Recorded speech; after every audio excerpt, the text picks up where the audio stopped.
Hello, everybody, and welcome to another beautiful Thursday morning. You're listening to Bhavani at iEat Green on the Progressive Radio Network. And I have a great show for you today. My guest is going to be Leah Penniman. She is the co-founder of Soulfire Farm and author of Farming While Black. And I'm just so thrilled to have her on. I have been privileged to see her speak a few times, and I am just really glad that she's able to join us. And I'll tell you more about Leah in just a little bit when she comes on. But first, I want to share with you some things in the news and some ways that you can take action. First off, yippee, we got a new president yesterday. It was just so amazing. Oh, I could cry just thinking about it.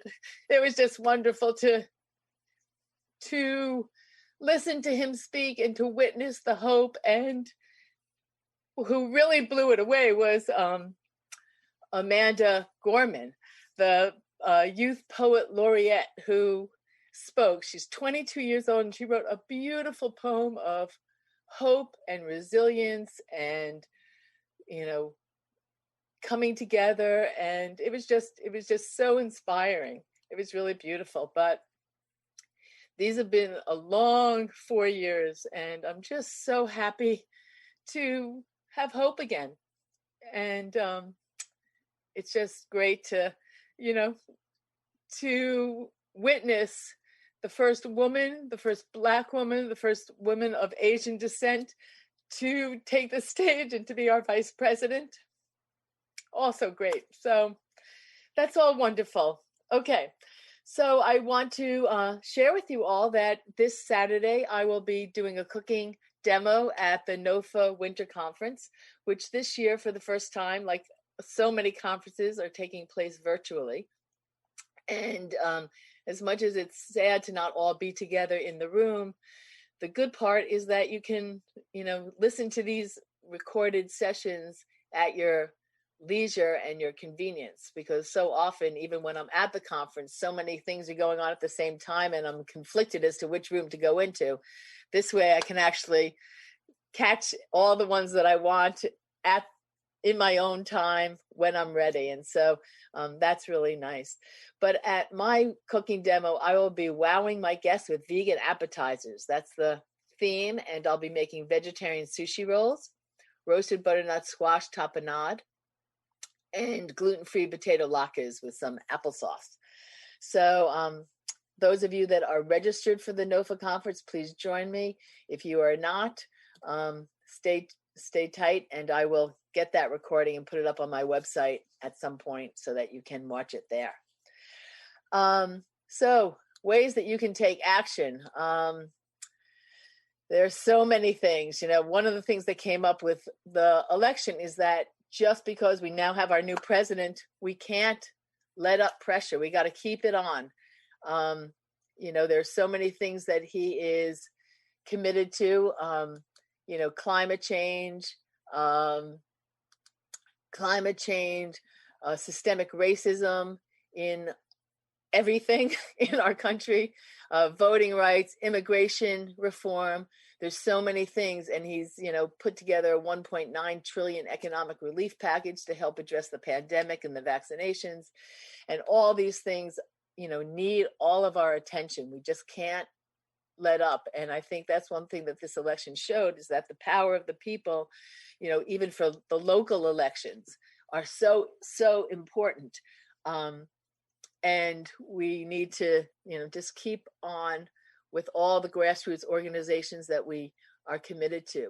One of the things I wrote about this week in my newsletter was pushing corporations to end deforestation in their supply chains.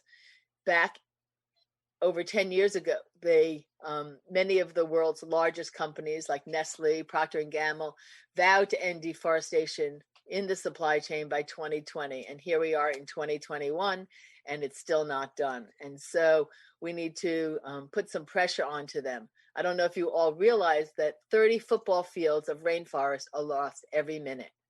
And that's a huge amount. And rainforests help mitigate climate change, and which is such a huge issue that we're all dealing with. So this is, kills two birds with one stone. We keep the rainforests, we mitigate climate change, and it just, does not make sense to keep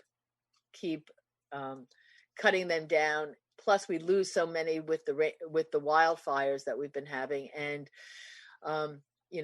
weeks ago, I wrote about how many of how many animals and plants are being lost to extinction every day. It's just really scary. So we need to really step up on that way. And then also, I just read about the first GMO pig being released into the marketplace. First, it was salmon back in 2015. Genetically engineered salmon was approved, even though there was a huge public outcry. Many large retailers have committed to not purchasing the GMO salmon, but I promise you, all those, big chain restaurants are buying it up because you don't have to label it. It's cheaper, and they don't care about the quality of the food we're eating. So now they have approved pig, and that's, thank you to the Trump administration. It was just pushed right through without even the public knowing about it. This is the first I heard about it, and it's already been approved. So on my website, I have a way that you can sign a petition and let it be known that you are not in support of that. And now I'd like to share with all of you this week's recipe, which is, where's my recipe? This week's recipe, come on. Well, I have it right here. This week's recipe is tempeh with mushrooms, peppers, onions, and broccoli. And it's similar to a sausage and peppers recipe that I have done before. But this one is really delicious because it's made with tempeh that I roast in the oven so that there's no oil. And I've been, really working on trying to do a lot more of my stir frying and sauteing using less and less oil. So this recipe uses no oil at all.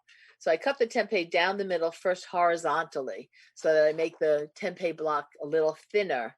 And then I cut it lengthwise and then into cubes, about 3/4 of an inch cubes. And I laid those out on a cookie sheet lined with parchment paper. And though the tempeh, I'm baking in an oven at around 350 for about 10 minutes until they're golden brown. And halfway through, I turn the pieces over so that the other side can get golden brown. But first, let me read all the ingredients to you before I go into the details. So you need 1 pound package of tempeh. So most tempeh comes in 8-ounce packages, but very often I buy a friend's tempeh. It's called Barry's tempeh. It's some of the local Whole Foods in New York sell it. And he uses tempeh that he makes with chickpeas. He makes tempeh with aduki beans. So, I know a lot of people who are trying to avoid soy have a problem with tempeh. So this is a way of having tempeh without soy. So you want 1 pound package of that. 2 bell peppers, and I like to mix up the colors, orange, red, yellow, green, whatever you'd like.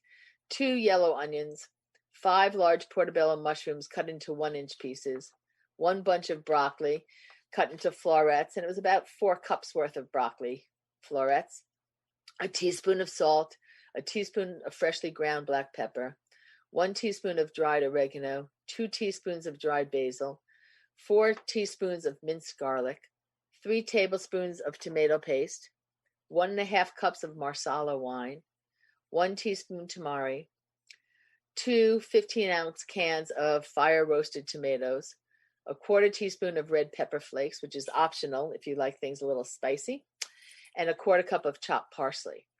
So like I said, I first cut the tempeh and roasted that in the oven. Then in a large wok, I first sauteed the onions for about 5 minutes. And like I said, I put it into a dry wok and just started sauteing it. And as it started to stick to the pan, I added 1 tablespoon of water at a time.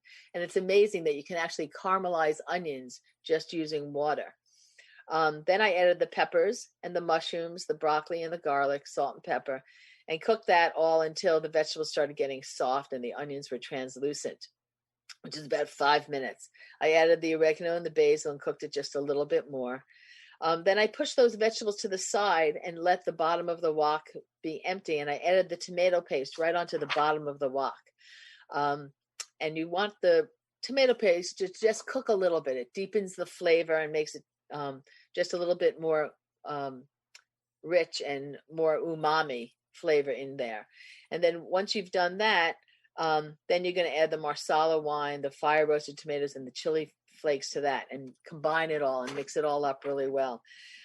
Bring it to a simmer. You can cover it. Actually, add the tempeh first, so that the tempeh now can absorb all that flavoring. I've actually put in an extra can of tomatoes just so that the tempeh can add that up, because after you roast it in the oven, the tempeh is really nice and crispy, but it's, does not have so much flavor in it. So you take that and add the tempeh into the wok and let that simmer for about 15 minutes, and the sauce will thicken from the tomato paste. And right before serving, you're going to add the parsley. And I served it with some brown rice, but you can serve it with any other grain. You can serve it with rice noodles or whatever you'd like. And that is it. Really, really delicious. As always, I love feedback. So if you do make it, please let me know. Send me a little note on my at my website under comments. And that's it. And now it's my pleasure to introduce all of you to Leah Penniman.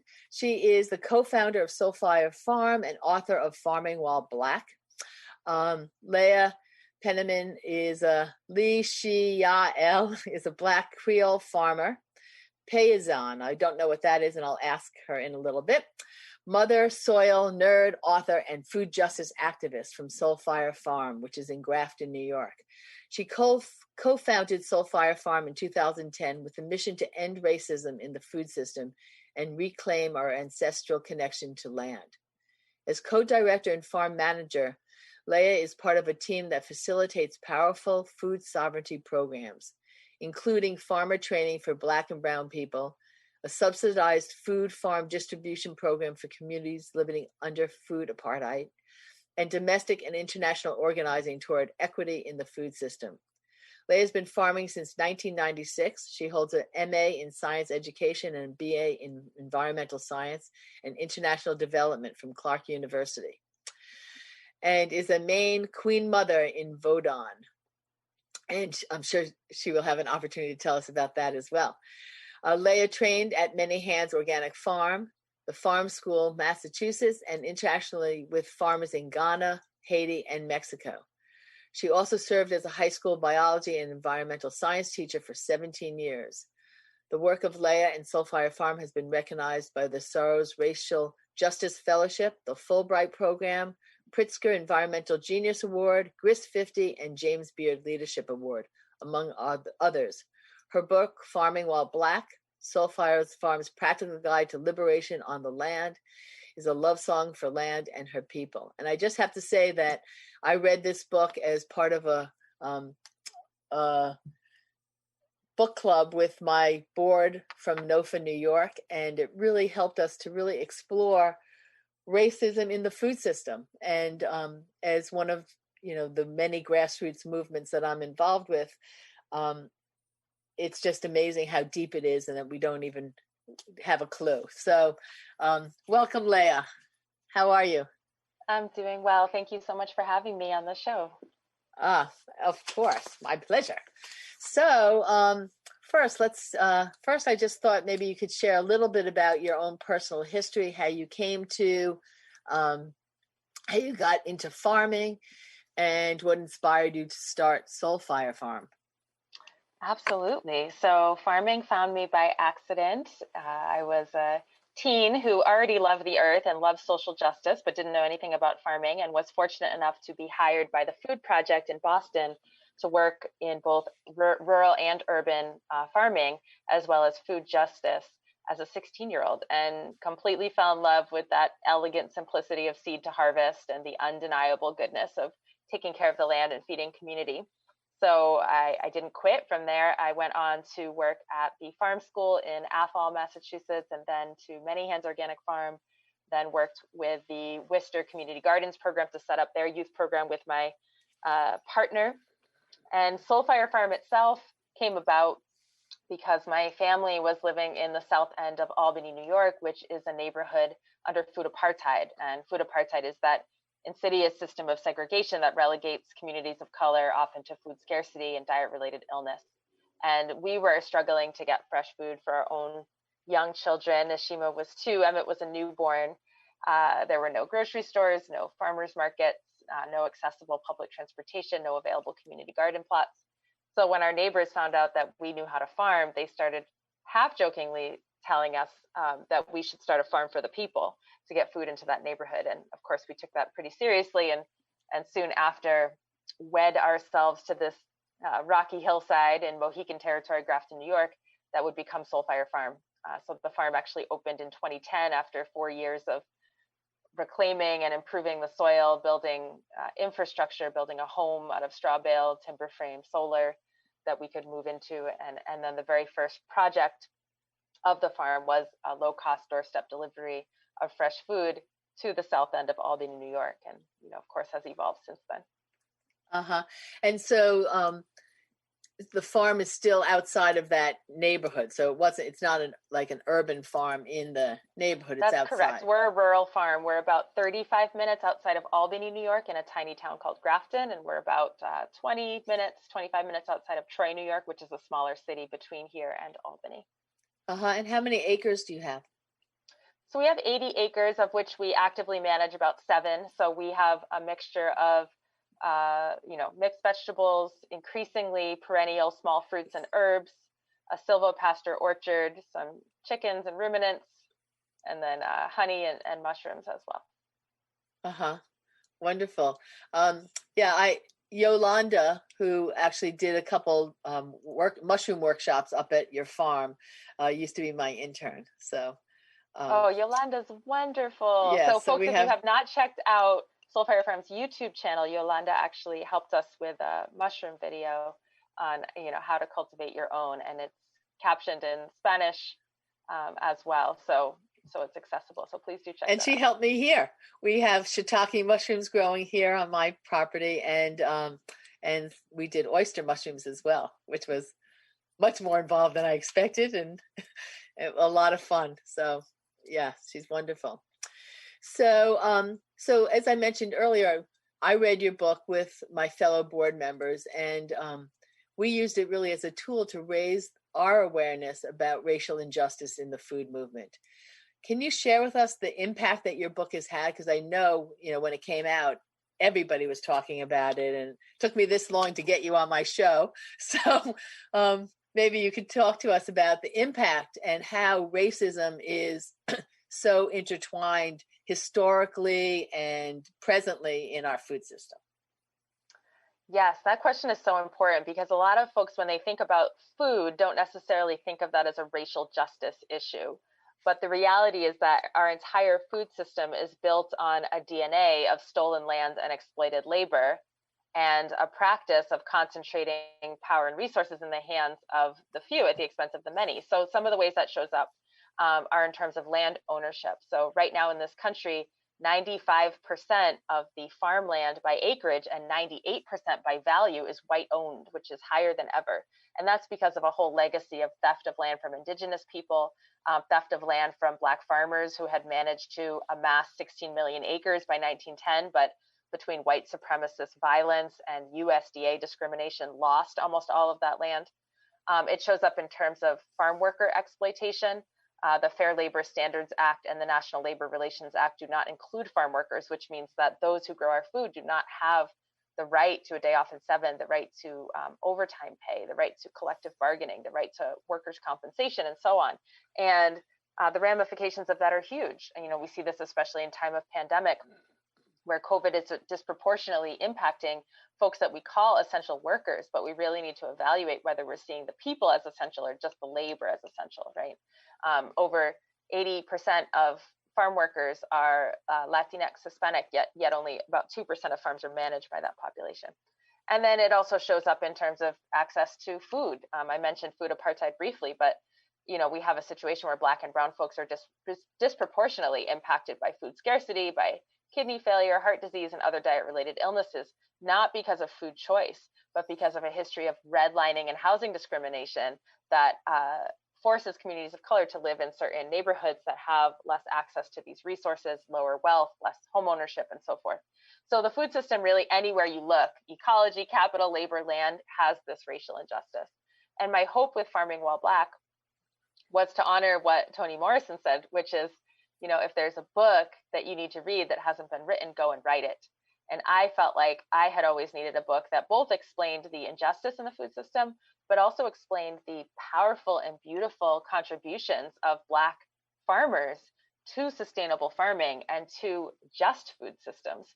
And so the book intertwines some of that history, uplifts Black agricultural practices, but also, you know, explains how to farm. It's a very practical book that has the stories woven around, you know, the spacing for carrots and how to save tomato seed and properly ferment it, and all these, you know, basics of small scale regenerative farming.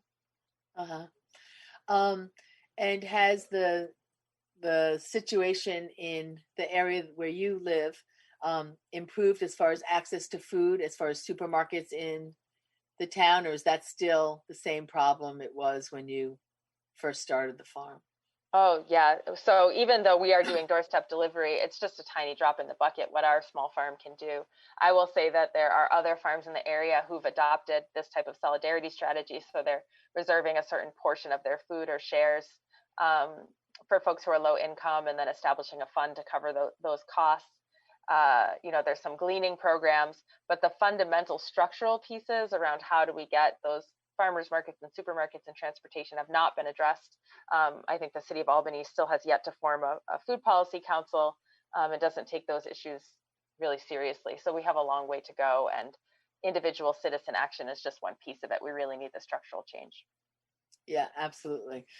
Well, this was the first president that actually mentioned systemic racism in his speech.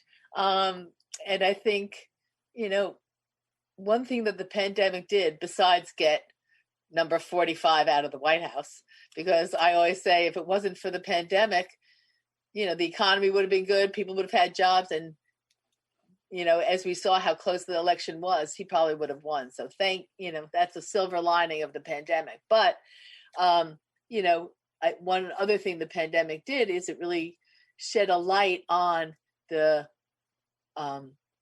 inequality and the health impacts that diet has on one's susceptibility to a virus like this. Can you talk about a little bit about how the pandemic has disproportionately affected communities of color, and what you see needs to happen to improve that? Yeah, absolutely. So we already know that there were, you know, over 700 outbreaks of COVID in meatpacking plants and food processing plants, which disproportionately impacted Latinx and Hispanic farm workers, and that the rates of morbidity and mortality were higher. And this is not because of some like genetic or physiological difference between Black and brown people. It's because Black and brown folks tend to be more often in positions of where they have to go to work in person as essential workers, and often in crowded and unsafe conditions. There's a lot of racial disparity in terms of who can work remotely and work from home in these computer-oriented jobs, and who actually is doing the work of sanitation, of driving, of feeding people, of processing and the nation's food. So that's huge. You know, additionally, what we're seeing is that disproportionately Black and brown folks are often in housing conditions that are overcrowded, are relying on the emergency food system, which was strained, have less access to medical care and early intervention, or are not believed by the medical system, are more likely to experience job layoffs, to have pre-existing conditions because of environmental racism, to be in the wage economy without worker protection. So these preconditions of structural racism are really what have led to the disproportionate disease burden in communities of color. And fundamentally, if we address that, if we address inequality, if we address poverty, if we address racial inequity, then we would also see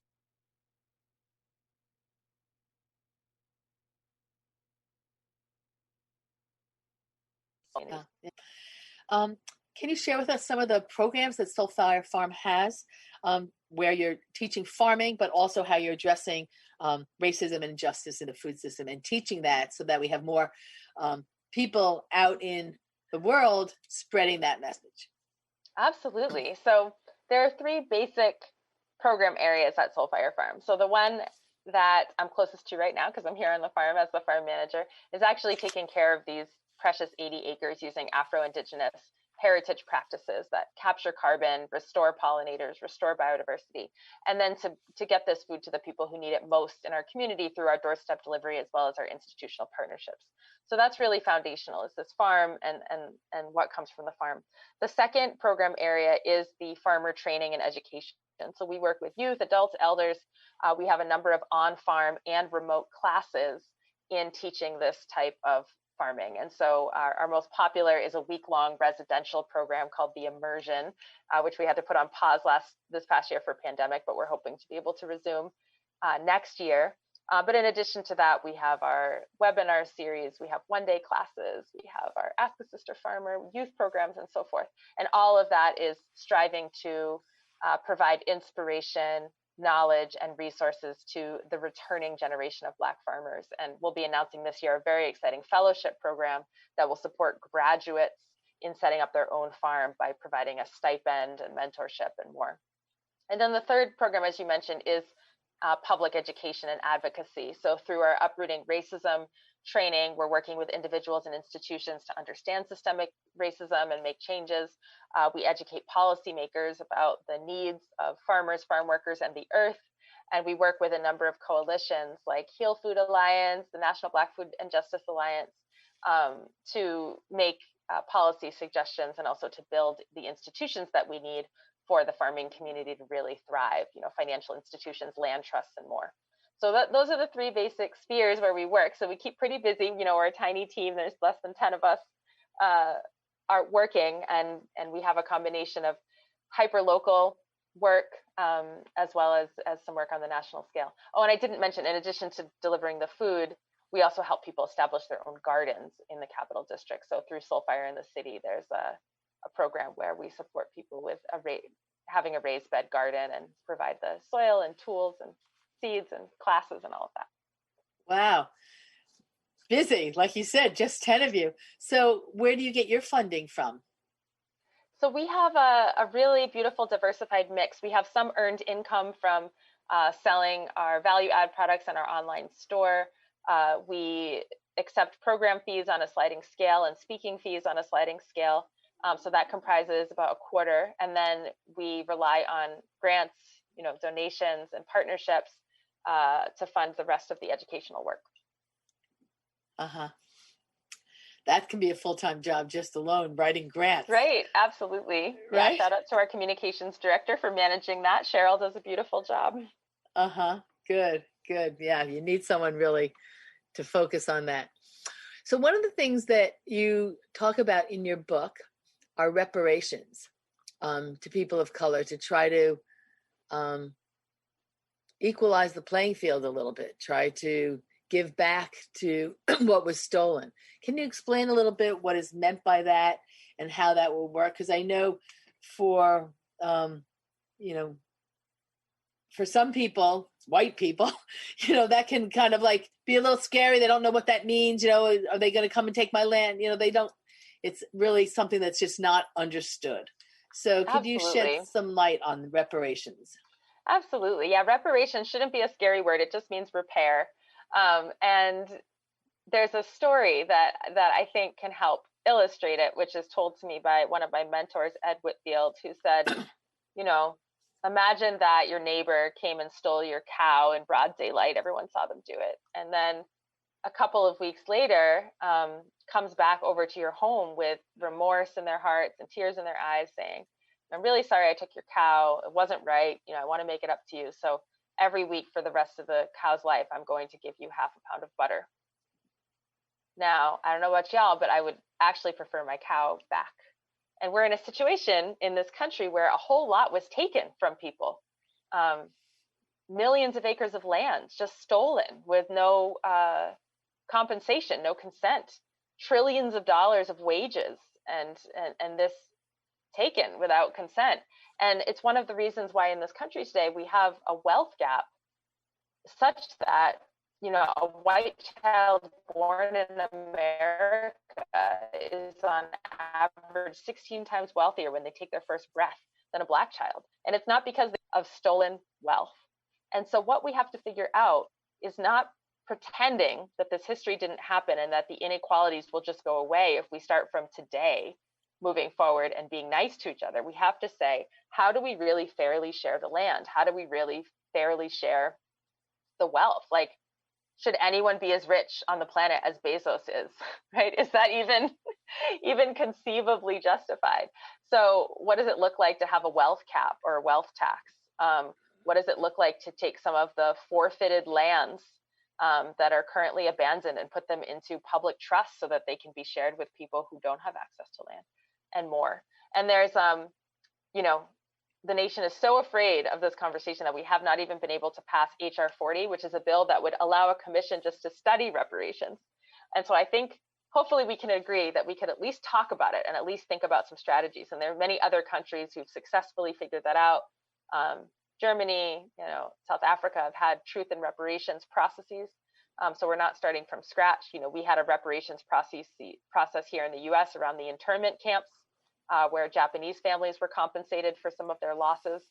So there's precedent and there's UN policy about the 5 parts of reparations. So I think we need to join the global community in really taking seriously the harms of the founding of this nation and figure out how to make it right so that we really do have fair society going forward.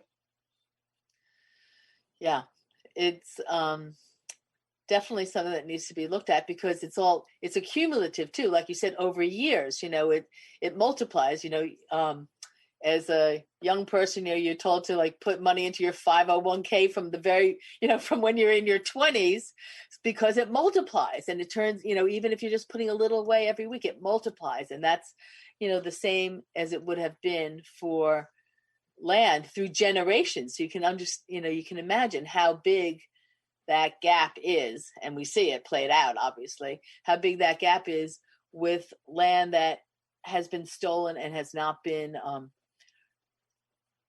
kept within the family that owned it, and that wealth be passed on from generation to generation and continue to grow. So it's, you know, it's really wonderful to have people like yourself who's really putting it out there and, you know, getting white folks to think about this. You know, I can talk as a white person, you know, it hadn't crossed my mind really. I hadn't really thought about it prior to really this discussion with the book. And so I just want to thank you so much for, you know, raising that awareness, because it certainly wasn't intentional. It was, you know, at least from, you know, it was an inherited horrible thing that has been compacted over, you know, hundreds of years. So this is not something new, you know. Thank you for that.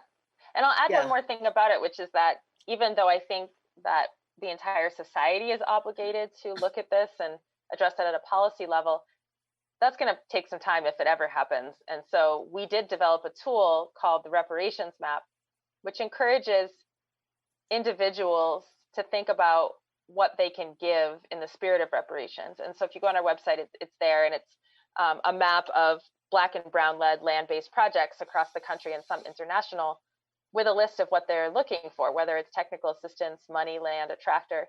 And so folks can check that out and see what resources they might be able to offer in the spirit of reparations, just so that, you know, we're not waiting generations for the government to catch up. We can start to do what's right now.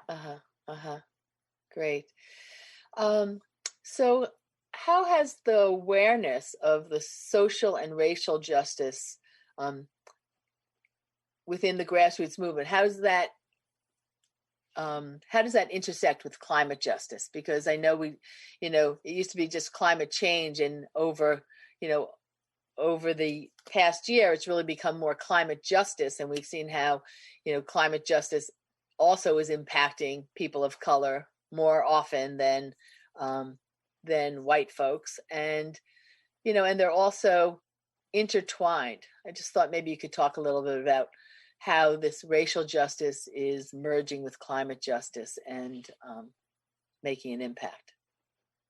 Well, I'll share. I actually just had a beautiful conversation with Dr. Ayanna Elizabeth Johnson the other day, who is the editor of All We Can Save and a well-known ocean and climate scientist, really, really brilliant person. And something I didn't know, which I was embarrassed that I didn't know this, is that when you survey the population about who thinks that climate change is an important issue, people of color rank it as a more important issue than white people by over 20 percentage points.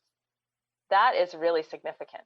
So I think there is a misunderstanding or misnomer, first of all, that environmental concern is a white thing. So that I'm exploring.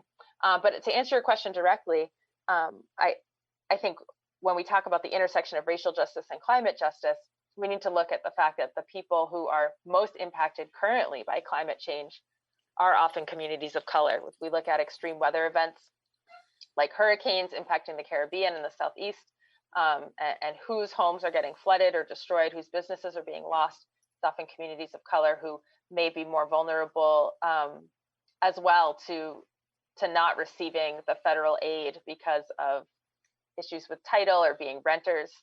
You look at the wildfires in California and who's out there actually fighting them, incarcerated people and farm workers, by and large.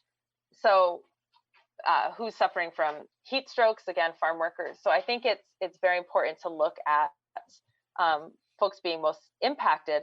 And additionally, where do the solutions lie?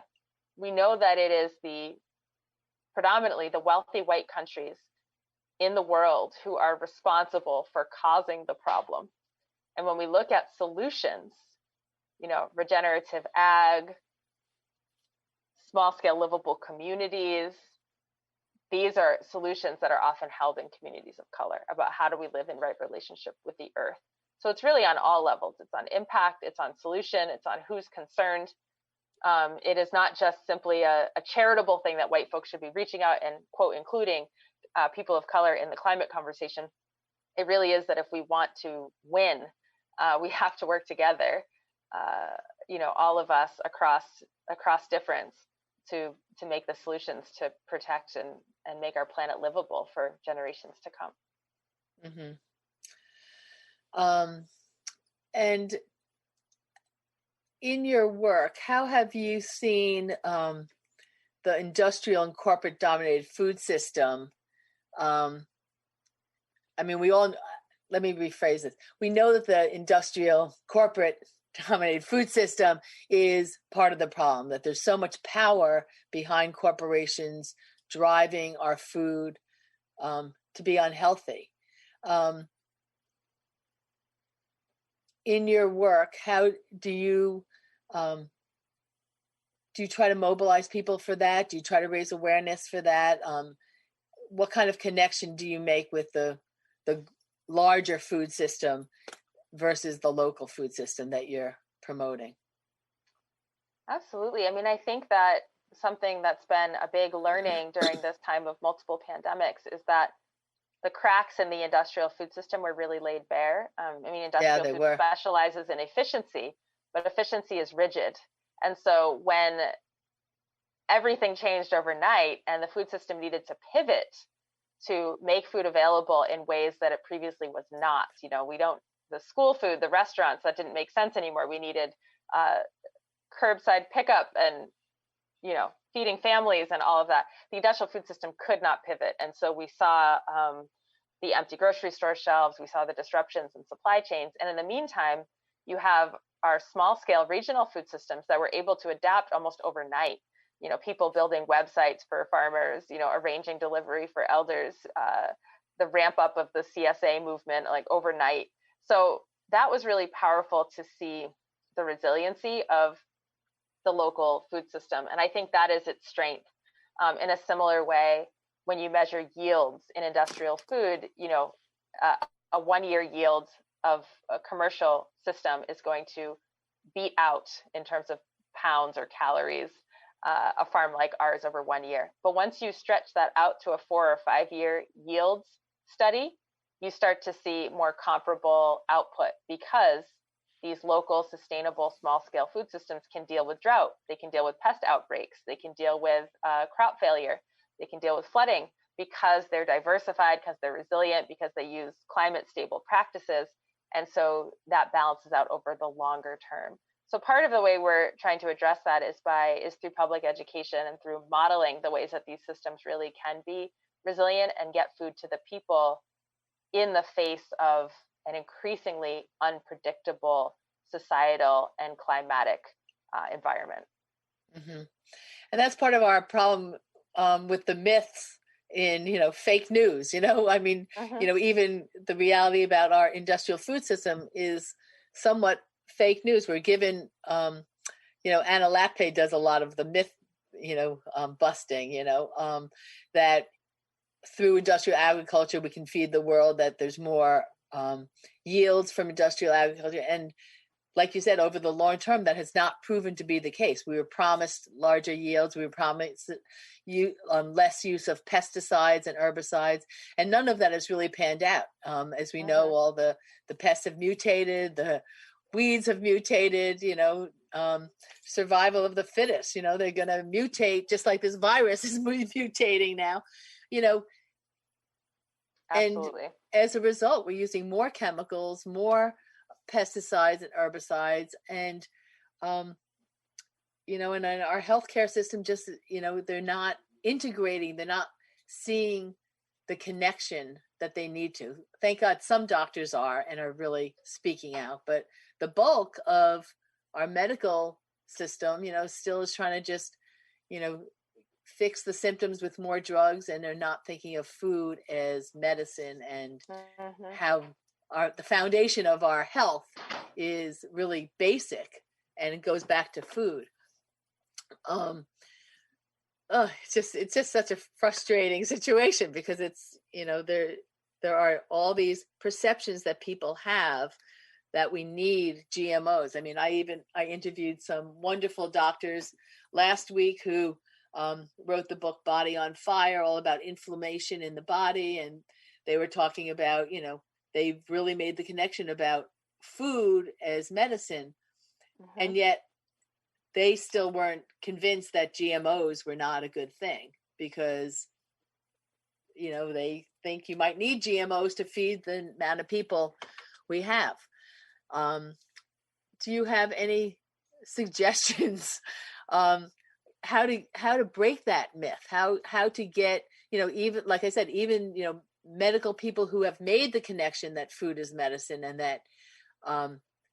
that eating more plant-based is going to make somebody healthier and less inflammation in the body? How do we combat genetically modified foods and get the word out that that's not the way to go? Well, you just heard my thing about the pig, right? They're now genetically modified pig.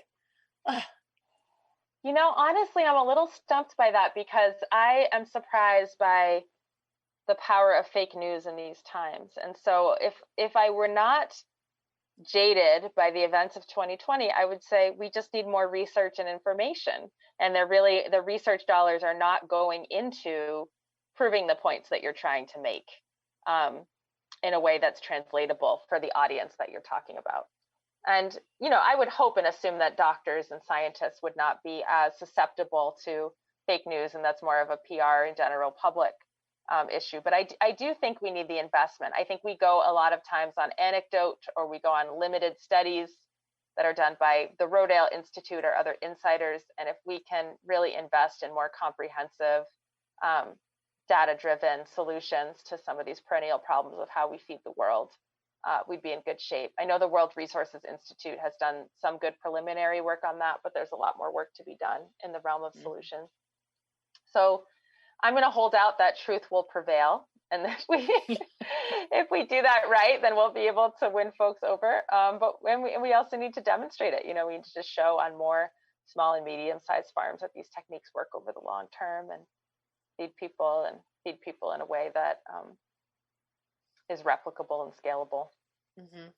So what are you planning for 2021 at your farm? Are you being optimistic, thinking we're going to be back in person for this season? We are planning on it. I mean, we pushed our summer programs kind of as late as we could, stacked them up more towards July, August, in hopes that, the vaccination campaign has been successful. But in absence of that, we've reduced the numbers of all of our programs so that it is possible to be outdoors and socially distanced and have a low risk environment for on-farm learning. So we're planning for that. And then, of course, the new fellowship program will be coming out to support farmers on their own sites. We're going to continue with a lot of our online programming. We love how accessible online programming is, and so that isn't going to stop. And we'll continue to feed the community, build gardens, and train that next generation of farmers. Yeah. Well, I was just so thankful that I had my garden and my outdoor projects this summer, because that was something that we actually could do and still maintain some distance and be together on the farm. So that was a really another blessing this year during the pandemic, for sure. How large is your CSA program? So we've actually broken it up. So we have the doorstep delivery for families, and then we have additional families who pick up through institutional partners. So if you add up, the refugee center, Focus Churches, Free Food Fridge Albany, and the doorstep, we're reaching about 150 individuals through those different channels. So pretty small. And some people are getting, a full share, and other people are just getting a couple of items. And then through the online store with our value add, we move, a couple thousand units of value add products as well. What value added products do you make? Herbal teas, salve, soap, preserves. And do you have those online that people listening to this show can go? We do. Our inventory is a little low this time of year because people bought everything for Christmas and the season hasn't started up again. But yes, if you go to soulfirefarm.org and click on the store button, you can see the products that we have. Wonderful, wonderful.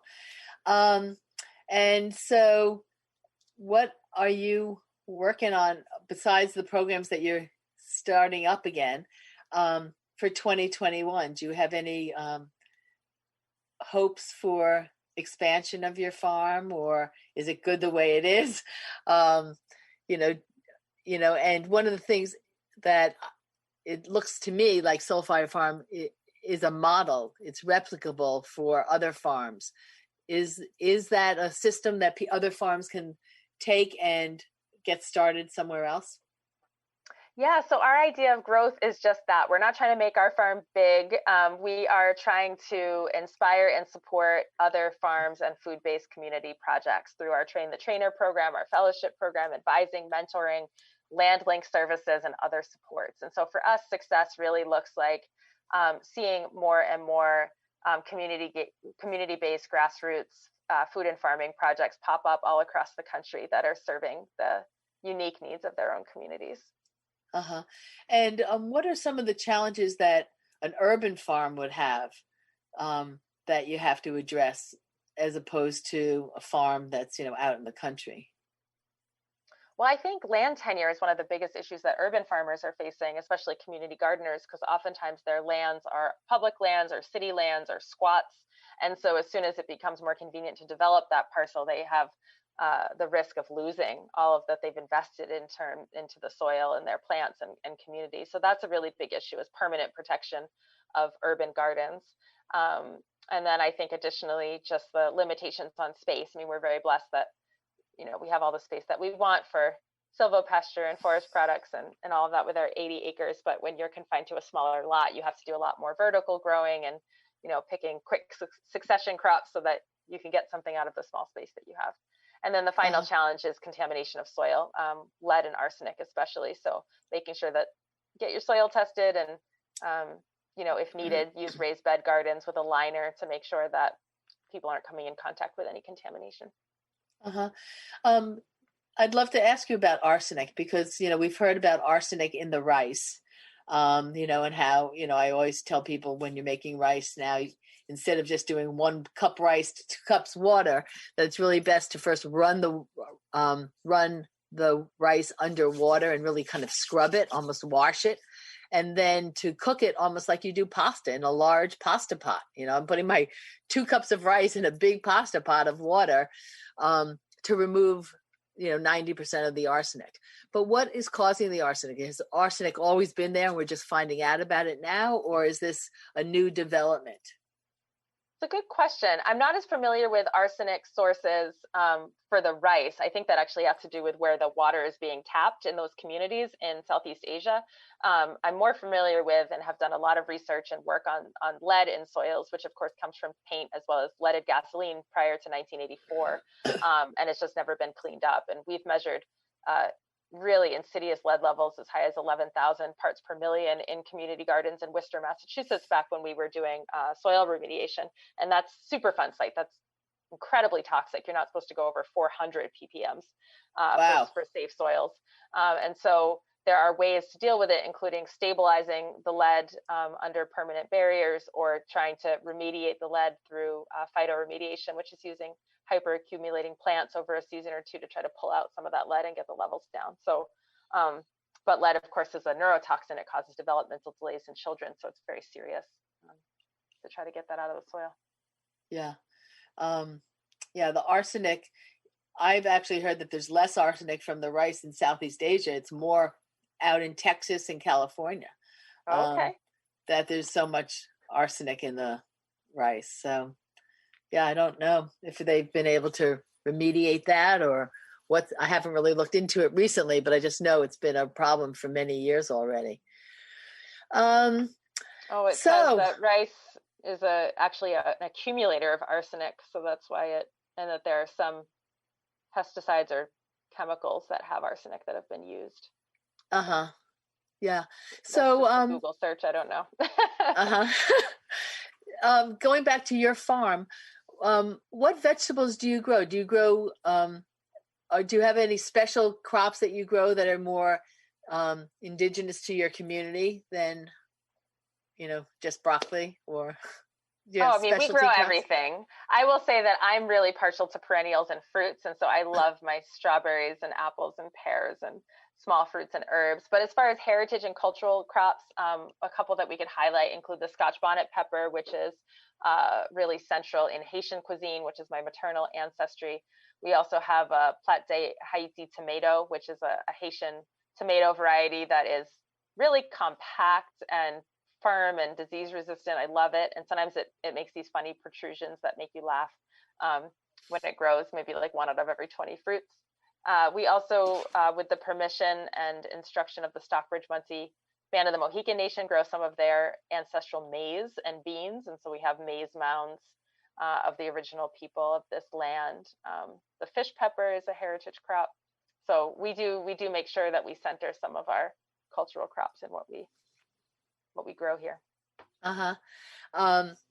Do you have a good recipe for soup jumu? Is that how you say it? Yeah, soup jumu is the national dish of Haiti. There's a great recipe on our website. Check it out. But essentially, we can't grow the Haitian pumpkin because it's too cold up here. So we use a kabocha squash as a substitute. And it's the story of the soup jumu is that this very special pumpkin, which is a Taino food, was forbidden to the enslaved Africans in Haiti, but they were forced to prepare it for the white masters. And so when they successfully overthrew the French colonial slavers, they celebrated by making the jumu soup, this pumpkin soup. And so every year on the anniversary of that independence, which is January 1st, people make soup jumu. But there's meat version. I have a vegetarian version. It's usually made with beef. But yeah, it includes squash and dumplings and all these wonderful vegetables, and thyme is part of the flavor palette as well. Yeah, well, I'd love to see your vegetarian recipe of it, because I saw they shared a recipe of it in the New York Times, I guess during the new year, and I was inspired to want to make it. So I will definitely check out your recipe. Well, Leah, we're just about out of time. Do you have anything that I have not asked you about your farm that you'd like to share? Of course, we just shared the contact info so people can check out your website at soulfirefarm.org. Well, I think the last thing I want to share is just a reminder that, everything we do is really a we. So even though I'm the one who's being blessed to be in this interview right now, like I couldn't do this without my awesome teammates, Jonah, Brooke, Kai, Cheryl, Larissa, Naima, Kiani, and everyone else, Dio, Azure. So I'm just so grateful. And I think that, most things worth doing in life are worth doing together as a team. So absolutely. And is your farm open for visitors? Can people We are visit? closed during COVID, but hopefully we'll be able to resume our twice a month work and learn volunteer days starting in March or April. So people can keep an eye on our website for those. And there's a registration process for coming to those public days. Okay. And do you have any other projects or interviews that we don't really have events these days. Yeah, absolutely. Yeah, yeah. Same thing. Anything on our website, you want to share? We have a calendar so you can check out some of the events that we have coming up this week. My children are actually giving a keynote at the Jewish Farmers Conference on Sunday, so that's open to the public. There's a keynote at University of Kentucky on Tuesday, Plantorama on Tuesday. So absolutely check out our Real Organic Symposium, Ask a Sister Farmer. There's so much going on. So folks should definitely tune in and come hang out with us in the virtual space while we wait to safely gather in person. Yeah. Well, in addition, thank you for mentioning the Real Organic Symposium. I'm a participant in that, and it's wonderful. And for those that don't know about the Real Organic Project, definitely check them out as well. They're a wonderful organization, really trying to keep the integrity in organic, and I think that's so important. Did you mention that you do some greenhouse growing, vertical growing? Are you doing vertical growing? We don't. I was saying that in urban spaces, when space is limited, you often have to think about what plants climb up. So more things that are trellis. So of course, yes, we trellis things, but we're not a vertical farm. Yeah. Because also vertical farming still can be in soil. I think the hydroponic thing that is such an issue in the organic circle is an issue. It's just not organic. So it might be pesticide free, antibiotic free, or herb free. There's benefits to it, but it's just not the same as organic. So just should have a different label. It should be hydroponic, and people should know the difference. But yes, anyway, I hear that. Yes, we use soil. Great. I know you do. Thank you so much, Leah, for joining me today. It was such a pleasure. I know how busy your time is. Yeah, absolutely. It's just a joy. Thank you very much. Great. And I look forward to really meeting you in person when we can get back to that. And everyone who's been listening and joining us today, I want to thank you so much. You've been listening to Leah Penniman from Soulfire Farm, and I'm Bhavani at iEatgreen.com. See you all again next week. Have a great rest of the week, and let's celebrate our new 46th president. Amen. Bye for now.